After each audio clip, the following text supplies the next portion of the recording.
Assalamualaikum warahmatullahi wabarakatuh. Di sini saya akan mengumpulkan tugas UTS mata kuliah Teknologi Pendidikan Islam, di mana dalam ujian ini saya membuat suatu rancangan teknologi pendidikan Islam.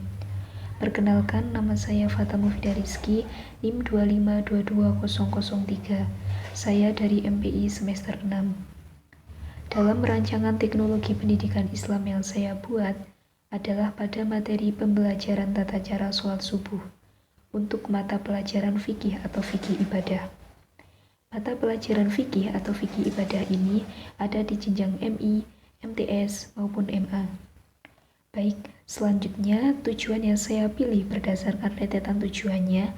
Yang pertama, siswa mampu mengetahui syarat-syarat dan rukun-rukun sholat subuh secara teoritis.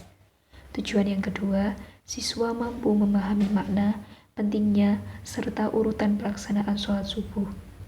Tujuan yang ketiga, siswa mampu mempraktikkan sholat subuh dengan bacaan dan gerakan yang benar sesuai syariat Islam.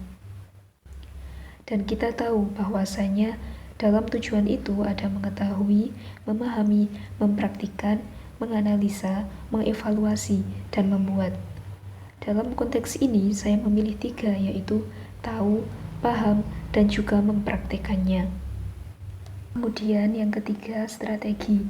Strategi yang dipilih di sini ada 2, yaitu expository dan juga SPI atau inquiry.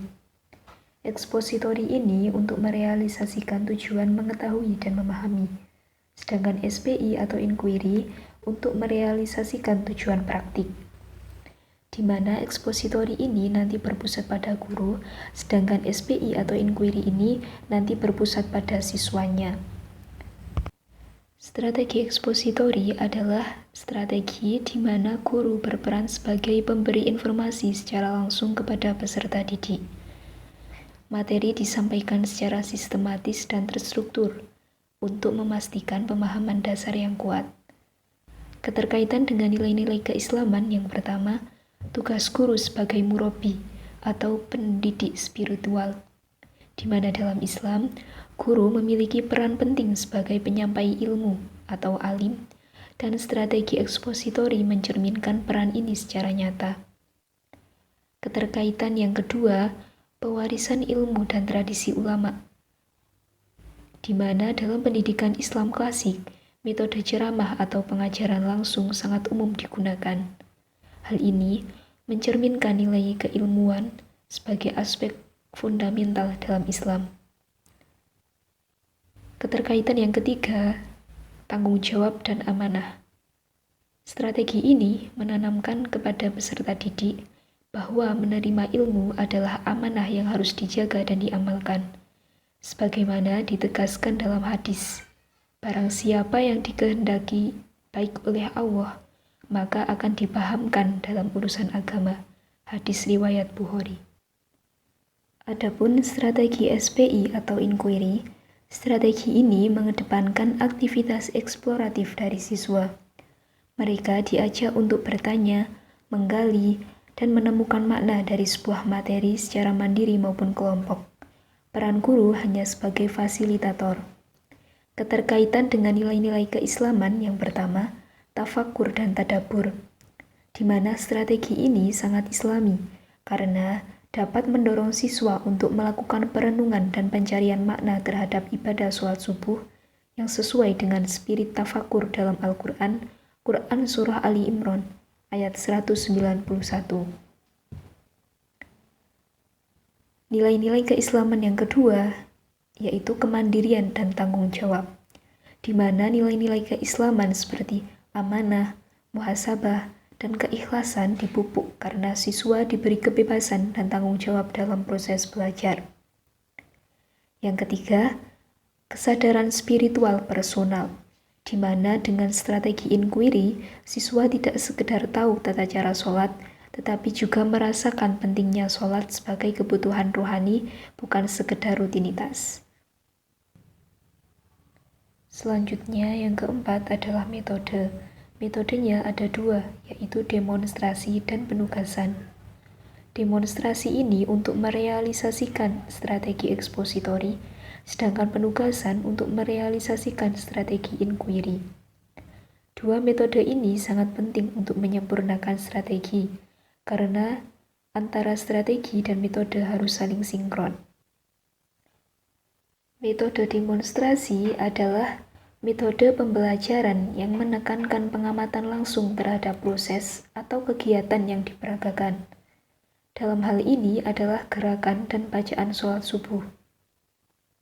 Guru memperagakan langkah-langkah secara visual agar siswa dapat meniru dan mempraktikannya dengan benar. Keterkaitan dengan nilai-nilai keislaman, yang pertama, meneladani Rasulullah SAW, di mana dalam Islam, belajar melalui contoh atau teladan adalah metode utama. Rasulullah SAW tidak hanya mengajarkan secara lisan, tetapi juga melalui tindakan nyata. Metode demonstrasi menumbuhkan nilai keteladanan. Keterkaitan dengan nilai-nilai keislaman yang kedua, yaitu ketepatan dalam ibadah. Sholat adalah ibadah mahdhah yang tidak bisa dilakukan sembarangan. Metode demonstrasi menanamkan nilai kehati-hatian dan ittiba agar ibadah sesuai syariat. Keterkaitan dengan nilai-nilai keislaman yang ketiga adalah adab dan kedisiplinan. Dengan menyaksikan langsung cara sholat yang benar, siswa mampu belajar adab dalam gerakan, ketertiban, dan juga kehusyuan. Sedangkan metode penugasan adalah pembelajaran berbasis aktivitas yang memberikan tugas tertentu kepada siswa, baik individu maupun kelompok. Dalam konteks sholat subuh, penugasannya bisa berupa praktik sholat di rumah atau pembuatan video ibadah secara mandiri.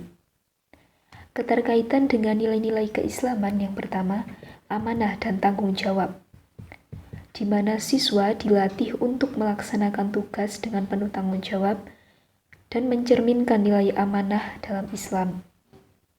Keterkaitan dengan nilai-nilai keislaman yang kedua yaitu muhasabah atau refleksi diri.